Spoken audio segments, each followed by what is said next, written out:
बढ़ाने के लिए तैयार है कि नहीं, ठीक है ना। अब दुर्भाग्य से मेरे नाम के आगे पांडे लगा हुआ है, तो जब मैं कहीं जाता हूँ तो बहुत सारे लोग पैर छूते हैं, तो मैंने ये शुरू की है परंपरा कि अब मैं उल्टा पैर छूता हूँ। तो मेरा मेरा ये कहना है कि जो अभिवादन है वो बराबरी का होना चाहिए।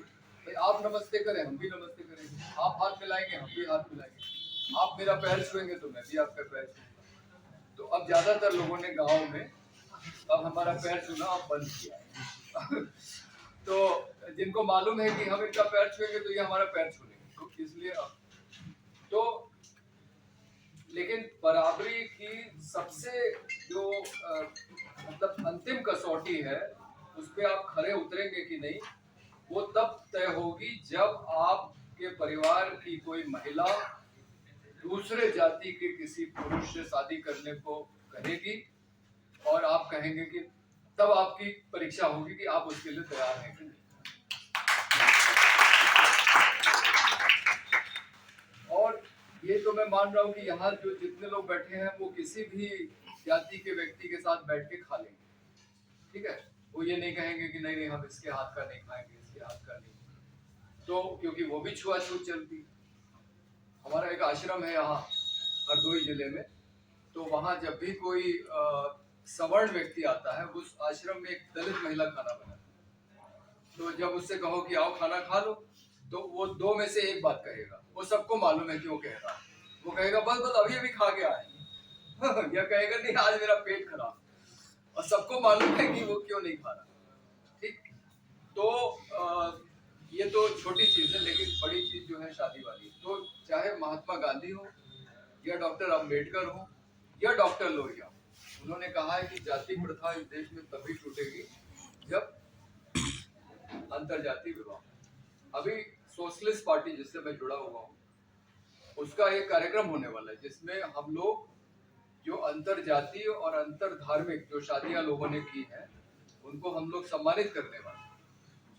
लेकिन दुर्भाग्य से जिस युगल को हम लोग एकदम प्रमुखता के साथ जिनको हम लोग सम्मानित करने वाले थे, वो लड़के का नाम है दाऊद हसन, उसने IIT BHU से बीटेक किया है और वो आम आदमी पार्टी के गोपाल राय के साथ काम कर रहा है, और जो लड़की है वो नंदिनी यादव है बनारस की। और धर्म परिवर्तन नहीं हुआ क्योंकि मैं शादी में गया था तो उस समय पंडित जी मंत्र पढ़ रहे थे और नंदिनी बैठी थी मंडप में और दाऊद जी वहाँ खड़े थे बाहर। तो वो शादी बिना धर्म परिवर्तन के हुई है, क्योंकि एक कानून बना दिया योगी सरकार ने कि आप शादी करने के लिए धर्म परिवर्तन करेंगे तो आप मतलब उसको गैर कानूनी माना जाएगा। इस हिसाब से तो सबसे पहले जेल में डालना चाहिए धर्मेंद्र और हेमा मालिनी, क्योंकि उन्होंने धर्म परिवर्तन करके शादी की है ना। भाई हेमा मालिनी धर्मेंद्र की दूसरी बीवी है ना, और कोई हिंदू एक से ज्यादा बीवी नहीं रख सकता। अब उसको फायदा इस बात का मिलता है कि उसकी पहली बीवी आपत्ति नहीं कर रही है, जिसका नाम प्रकाश है, जिसके लड़के सनी देओल और ये सब, तो पहली बीवी आपत्ति कर दे तो ये दूसरी शादी खारिज हो जाएगी। लेकिन जब हेमा मालिनी चुनाव लड़ती हैं तो अखबार में छपता है कि उनके पति धर्मेंद्र प्रचार कर रहे हैं, और कोई ये नहीं पूछता है कि पति कैसे हो जाएंगे जब उनकी पहले से बीवी है, ठीक है ना। तो मेरा मानना है कि ये जो कानून है योगी वाला, क्योंकि हेमा मालिनी मथुरा से चुनाव लड़ती थी उत्तर प्रदेश, सबसे पहले तो उनकी गिरफ्तारी होनी चाहिए और जिसके साथ उन्होंने शादी की है उसकी होनी चाहिए, अगर ये कानून माना जाए। ये कानून गलत है, ठीक। तो सर ये कानून नहीं है, तो थोड़ा सा मैं बीच में रोकना चाहूंगा।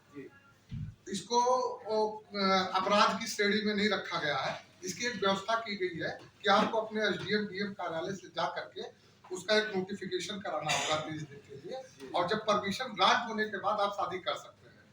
और जहाँ तक हेमा मालिनी और धर्मेंद्र के बारे में है, तो उसमें एक सॉफ्ट कॉर्नर की मुस्लिम धर्म में बहु विवाह की एक व्यवस्था है। धर्मेंद्र जी ने एक सॉफ्ट कॉर्नर देखा कि मैं मुस्लिम धर्म स्वीकार कर लेता हूँ, मैं दूसरी शादी के लिए पात्र हो जाऊंगा। उस समय की तत्कालीन सरकारों ने उस सॉफ्ट कॉर्नर को मतलब छेद रखा कि उसका वो लाभ उठाए, जबकि वो भी अनैतिक था।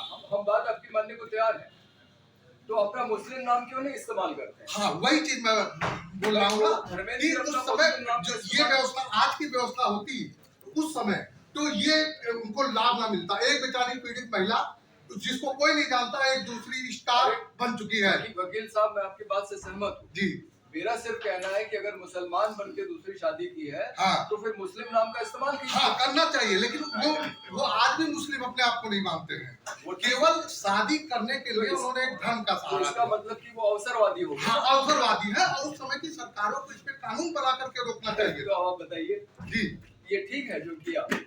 बिल्कुल। क्या ये- शादी करने के लिए मुस्लिम बन गया और हाँ, नाम वही मैं कह रहा हूँ। नाम अभी भी। उस समय की सरकारों को कानून बना और करके इतना इसको बता रोकना दें, चाहिए। इतना बता दें कि अगर ये मुस्लिम नाम इस्तेमाल करने लगे, हाँ। तो भारतीय जनता पार्टी चुनाव नहीं लड़ाएगी, नहीं नहीं, ऐसा कुछ नहीं है, ऐसा कुछ नहीं है। टिकट ही नहीं देगी। नहीं नहीं, ऐसा नहीं है। कई लोगों को शुरुआत किया इन्होंने देने के लिए। मैं किसी पार्टी में नहीं हूँ, नहीं, मैं मैं समझ क्षमा रहा हूँ। चाहूंगा। मैं समझ मैं रहा हूँ। किसी पार्टी में नहीं हूँ, लेकिन समाज से रूबरू रहता हूँ, तो थोड़ा सा अच्छा, आप औचित्यहीन बात लगा तो मैंने आप भारतीय जनता पार्टी के बड़े नेताओं से पूछिएगा। मैं तो किसी से जानता ही नहीं हूँ, बल्कि मेरे पिताजी माननीय मुख्यमंत्री मुलायम सिंह यादव के सुरक्षा अधिकारी रहे हैं, जी, जी, और उनके पारिवारिक हमारे संबंध भी रहे। जी, जी। कभी कभी अभी पिताजी भी जाते रहते हैं, तो मैं उनसे ज्यादा लगा। चलिए, आप दावे से कह रहे हैं, मैं अनुमान से कह रहा हूँ। चलिए, ठीक है। मेरा मानना है क्षमा चाहूंगा या नहीं नहीं नहीं, आपकी बात ठीक है, लेकिन अभी एक बात मैं कहूंगा आपके जी। ऊपर। अब बैठिए। मेरा ऐसा अंदाजा है कि अगर हेमा मालिनी अपने मुस्लिम नाम का इस्तेमाल करें, तो भारतीय जनता पार्टी उनको टिकट नहीं देगी।